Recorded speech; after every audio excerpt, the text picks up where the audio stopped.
the complexity, the systems that we've brought together in this one place to do something that very few places in the world do. Launch humans to a low Earth orbit, and hopefully with the new program into farther reaches of space. So when you go to a system or a place like that, you can't help but be overwhelmed. Every space shuttle mission began with a fiery liftoff from Launch Complex 39 at NASA's Kennedy Space Center. The launch complex for the space shuttle had two pads, Pad A and Pad B.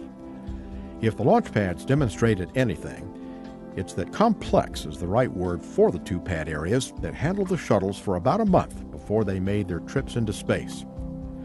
Outfitted with everything a spacecraft and its crew would need to take the final leap into space, the pads handle fueling duties and crew support and held precision machinery for a range of payloads. Its graded floors and gray paint, along with armored boxes for instruments, telephones, and elevators, revealed a style more Spartan than space age. You always find something that you didn't know. You've got so many systems. You've got system level experts and technicians that have been out there for so many years, dedicated, essentially, many of them, their entire careers out there. Even though, yeah, it's a lot of steel, a lot of wires and lights and tubing and that kind of stuff, it interfaces to a flight vehicle, so you have those complex interfaces, and there's always something to learn. It may look kind of Spartan, but yeah, it's got its hidden treasures. The launch pad and all its fittings were built to withstand the brute force of a launch, which would rattle the pad with intense fire, corrosive exhaust, and thunderous sound waves. Tested, let's put it that way.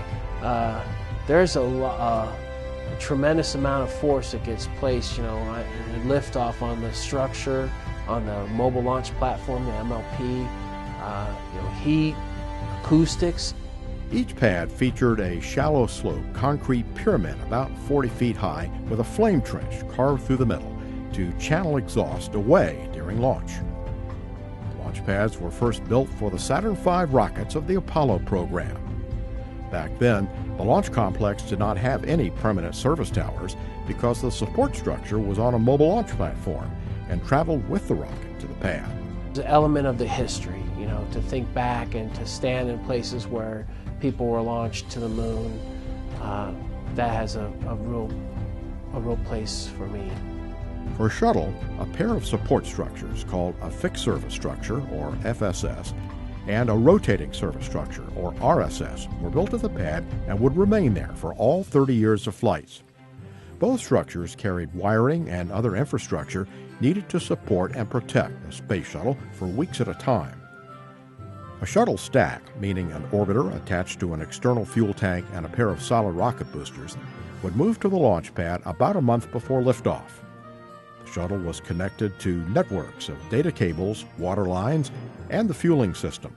Unless you were out there when the workers and technicians and engineers were out there, it's hard to capture the elements of these people working together as a team, doing complex tasks, complex jobs, with a vehicle there that's just loaded with solid propellant. It could be dangerous as heck, it really is. And they did it routinely and made it safe. There's also a bathroom, complete with stainless steel fixtures instead of brittle porcelain. When we do give give some tours up there, or groups come up there, I always point out that that's the last toilet on Earth. Before launch day, the RSS covered most of the shuttle and provided a clean room that safely moved space probes, space station modules, and even NASA's Hubble Space Telescope into the shuttle's cargo bay without contaminating them. Other parts of the launch pad gave workers access to most areas of the shuttle stack, which stood up to 184 feet above the surface of the mobile launcher platform. The launch pad was woven throughout with propellant lines, wiring, and machinery. There's so many complex things out there that could literally kill you, if you did something wrong, or not just yourself, it could be, devastating. And we do it safely, routinely, day in and day out. That's testament to the workforce and to to what this nation built from the Apollo era, learning through hard lessons.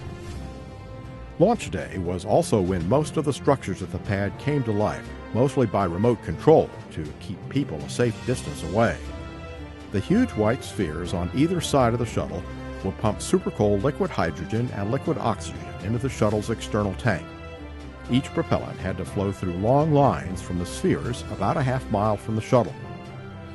As you get closer to launch, things just kind of step up, and you can feel it, just pure excitement, really, as you're getting closer.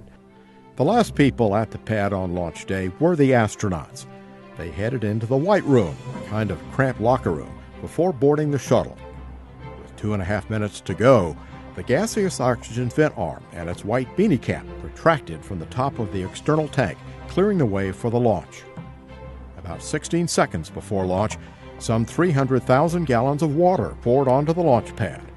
Though it might seem to be done to protect against the blazing fire, the water was actually for sound suppression to dampen the vibrations produced by 7 million pounds of thrust.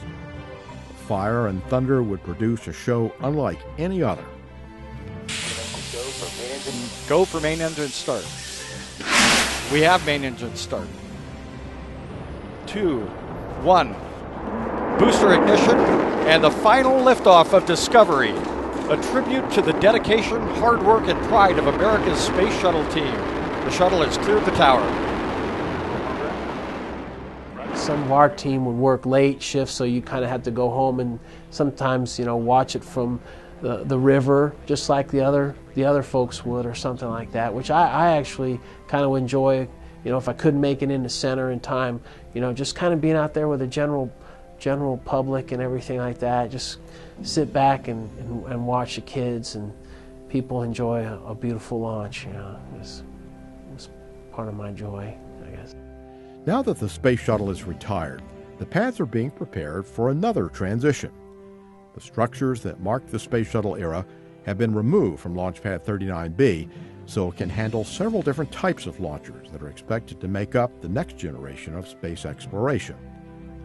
Pad 39A, the starting point for some of NASA's most famous flights, including Apollo 11 and the first and last shuttle flights, will look as it did during the shuttle years for the near term, echoing the thundering success of the Space Shuttle program.